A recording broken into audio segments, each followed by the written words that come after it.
Buenas tardes, el día de hoy vamos a hablar sobre diferentes entidades, empezando por el retorno venoso pulmonar anómalo, la cual se caracteriza por que las venas pulmonares no drenan normalmente hacia la aurícula izquierda, sino a diferentes puntos de la circulación cardíaca. Es una entidad que se presenta hasta en 1 al 3% de las malformaciones cardíacas. Se caracteriza, como les mencioné, por una falla en la conexión entre las venas pulmonares y la aurícula izquierda.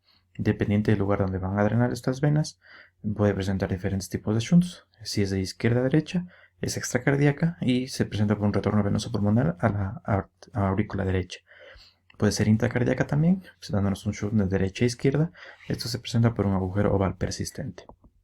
En cuanto a los tipos, tenemos 3 tipos característicos, 1, 2 y 3, dependiendo del punto donde van a drenar o la confluente donde van a drenar las venas pulmonares, que son generalmente la vena cava superior, vena cava inferior y intracardíaca también. La más común, la que drena la vena cava superior, en una incidencia de hasta un 39%, y le sigue la infradiafragmática, que drena generalmente la vena cava inferior, hasta una incidencia del 31%. La tipo 1 y la tipo 2 generalmente se asocian con una clínica de falla cardíaca congestiva o incluso son pacientes que tienen cuadros asintomáticos. En la infradiafragmática hay pacientes que tienen cianosis severa al nacimiento que se puede asociar a muerte natal. En cuanto a los hallazgos de imagen, la radiografía es una técnica inicial que nos va a ayudar para visualizar si el corazón está con una cardiomegalia, generalmente en los tipos 1 y 2, con edema pulmonar, generalmente del tipo 3, de los diferentes tipos de drenaje venoso, caracterizándose por el 1 y 2 por el ensanchamiento mediastinal, que nos da el signo característico del muñeco de nieve. Y el tipo 3, que es el característico, la imagen en alas de mariposa, que podemos visualizar por un edema pulmonar, además que se puede acompañar de pequeño derrame pleural. Otra técnica es la tomografía, la cual nos va a ayudar mucho para identificar y definir muy bien la anatomía e incluso otras anomalías asociadas, además de engrosamiento septal, vidrio deslustrado en la ventana pulmonar, valorar la vía aérea y como seguimiento para postquirúrgico de esta entidad. Como podemos ver en esta reconstrucción coronal, podemos ver que las venas pulmonares están drenando hacia una vena vertical infracardíaca, como obtenemos en la reconstrucción también en color.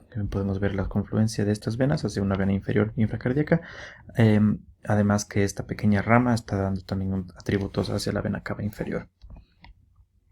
Otro ejemplo, cual podemos ver también la confluencia de las venas pulmonares hacia un tronco superior y un tronco inferior, además de importante edema pulmonar, que con la reconstrucción se pudo observar claramente cómo estas venas están confluyendo para un tronco superior que va a drenar en la vena cava superior y un tronco inferior que va a drenar hasta incluso en la vena porta.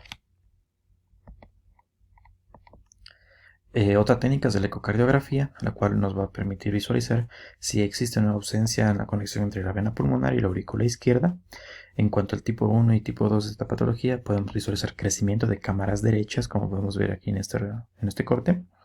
Además, podemos identificar otras alteraciones, tanto cardíacas y abdominales, que se encuentran asociadas.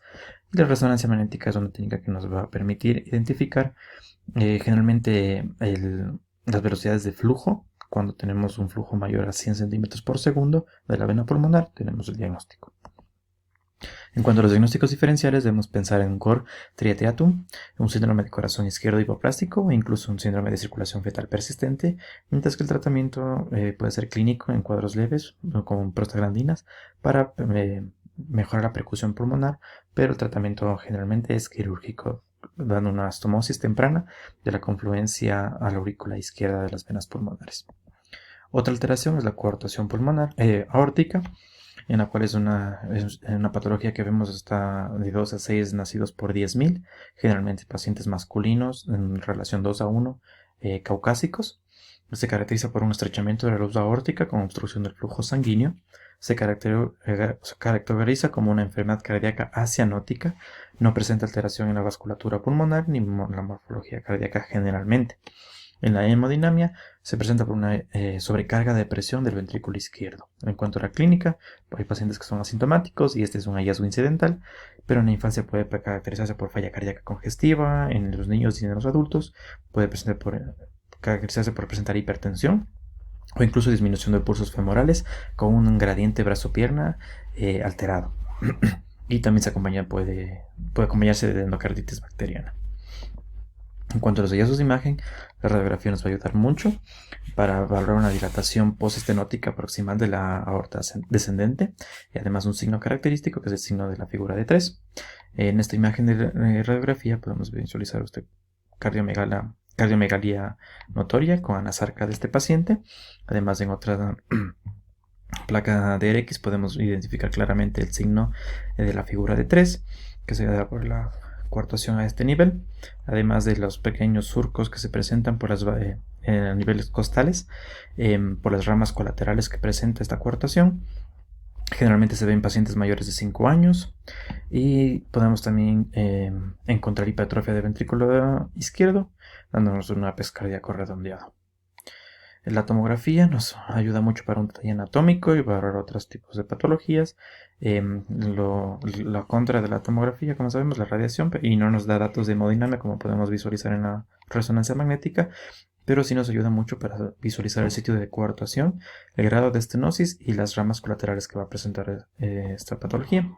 Como podemos ver en estas tomografías, podemos ver que a nivel de la coartación, igual a este punto, con sus diferentes ramos colaterales que presentan.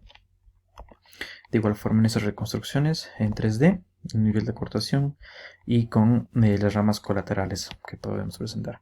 Y la resonancia magnética nos va a ayudar igual para identificar los puntos de la ubicación de la coartación y la medición tanto de esa alteración como los datos de hemodinamia y velocidades de flujo, así como podemos visualizar mejor claramente que hay un agrandamiento en la parte proximal al nivel de la coartación de la aorta.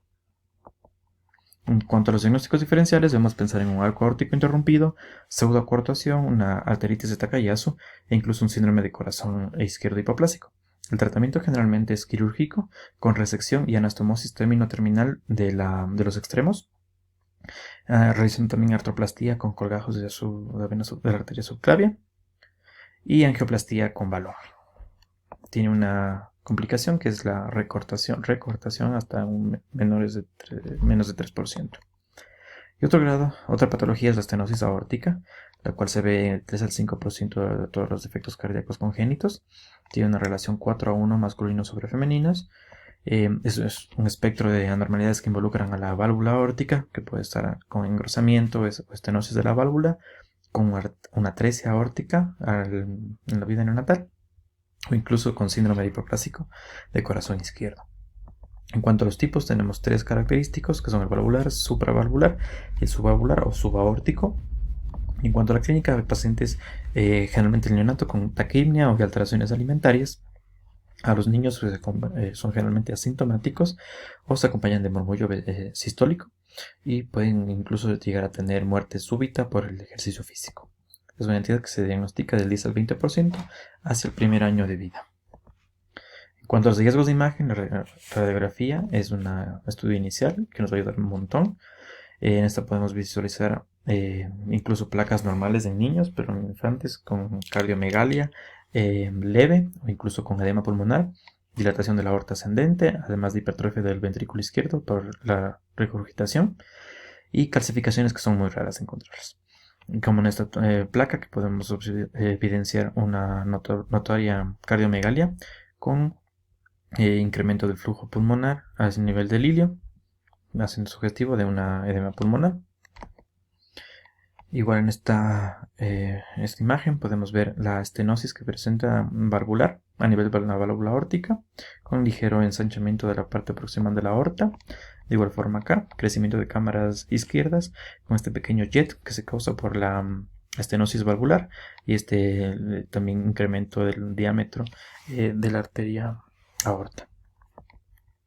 En cuanto a la tomografía, igual nos permite un detalle anatómico y valorar la hipoplasia de cámaras izquierdas.